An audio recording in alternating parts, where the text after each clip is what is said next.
Good day and welcome to Natural Health Dialogue with naturopathic Dr. Randy Lee. This week we are going to be talking about this is Body Systems Week. And the body system this week is going to be the colon. So, Randy, what are we talking about? Yeah, last year we talked about cleansing each of the body systems. And then once you've got a clean system, then how do you keep that system healthy? And that's where we're going this year. In the second week of each month, we'll talk about a healthy body system. And this particular week, we're going to talk about the colon. And most people think that the colon is a part of the uh, uh, intestinal system because we Mm-hmm. call it the large intestine. But in fact, everything prior to the colon is meant to take food and put it back into your body, get it in a form so that it can be used part of the digestive system. And the Right. small intestine, because of the way that it takes the food and breaks it down and takes the nutrients out of it and puts in the body, we put that in with the digestive system, and we call the colon just the large intestine, just the colon as a body system in and of itself. Uh, the uh, uh, the whole idea is what can you do to keep that colon healthy? There's the colon's actually divided into four parts. Starts with a little valve we call the ileocecal valve in the lower right of your abdomen, and then has the ascending colon that goes up to about navel height, the trans colon that goes across the the belly button to the left side. The descending colon then goes down to about where the ascending colon started, but on the left side of your body. And then the sigmoid colon is the curved part that lines up the colon with the rectum so that you can evacuate all the waste material that's there. Colon has several important functions. One is to remove water from the stuff that's been dumped into it from the small intestine. If you didn't have the colon reabsorbing that water, then you'd have diarrhea all the time and you'd never be able to drink enough water to keep your body hydrated. So it Mm-hmm. reclaims that water. And in the reclamation process, it also has the inside of the colon wall covered with friendly bacteria so that it continues the final breakdown of anything that's usable in that waste material and then reabsorbs it with the water back into the bloodstream. So, and that reclamation process is also an important part of the colon. And then it also pulls out some of the salts, the cell salts, the body salts that need to be reclaimed to put back into the body as well. So it's primarily a reclamation process. The inner lining of the colon is actually covered by about 3 layers of muscle, and that muscle is what causes the squeezing of that muscle is what causes the moving of the material from first of all to get it up the hill from the up the ascending colon and then across the transverse colon. It takes that squeezing. I call it the toothpaste effect. How do you get Mm-hmm. toothpaste out of the tube? You squeeze on it. Lymphatic system works that way. Colon works that way. It just keeps moving things along. One of the problems that we can have with the colon that when it's not healthy though is that it's interesting to me that when we have a kid and we finally get him potty trained, and the next time he says, "Daddy, I need to go to the bathroom," we say, "Hey, can you hold it?" And so we get from the very beginning, we try to control our bowel movements to the point that we get to where we're overfilling the colon, and that muscle keeps stretching so that we're allowed to do that. But like a balloon that you blow up and let the air out of, and blow it up and let the air out of it, after you've done that a number of times, you'll notice that the balloon starts to develop some little dimples. Well, the muscle in the colon does the same thing. If we overfill it and don't release the waste often enough, then we start getting these little dimples. And in our body, we call these diverticuli. And everybody's heard of diverticulitis. Well, that's Mm-hmm. when you get something in one of those little diverticuli that begins to become inflamed or cause a scratch or cause a problem so that things don't pass the way that they're supposed to. So, regular bowel movements are also something that's absolutely important to the health of your colon.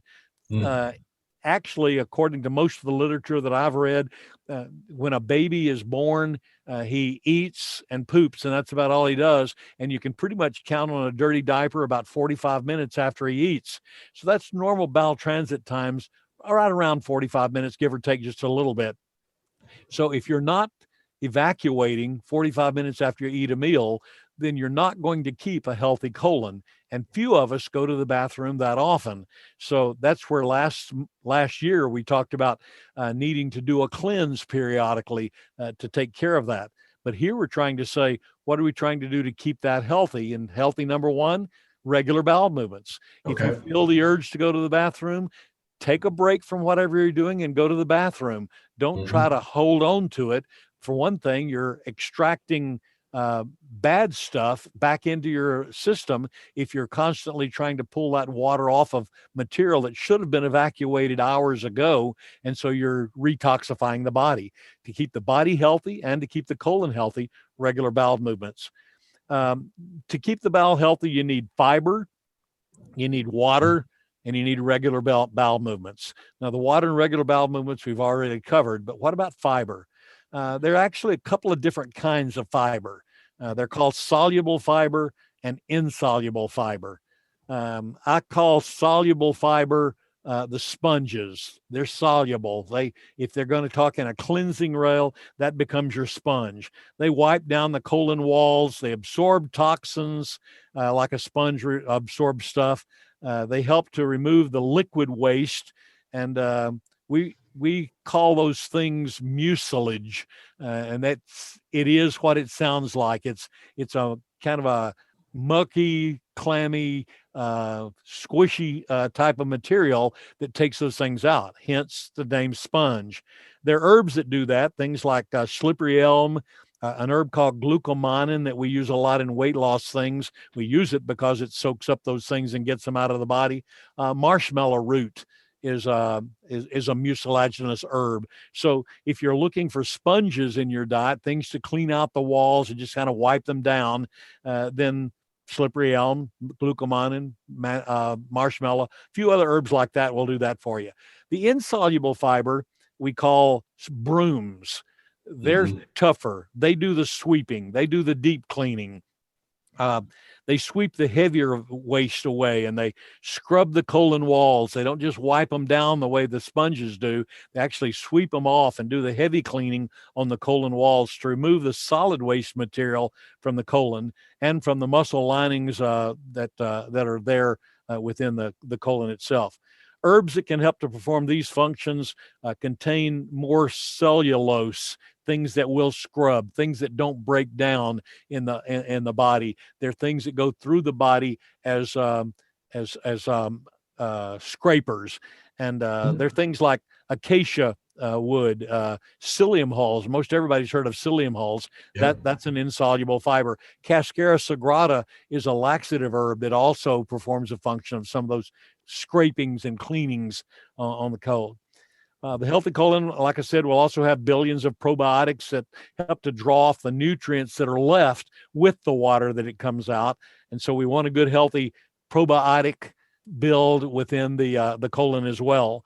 If you're not doing that well, a probiotic might be beneficial. And we have probiotics these days that don't break down as they go through the digestive system, so that by the time they get into the small intestine and the colon, they're still intact and able to work very well.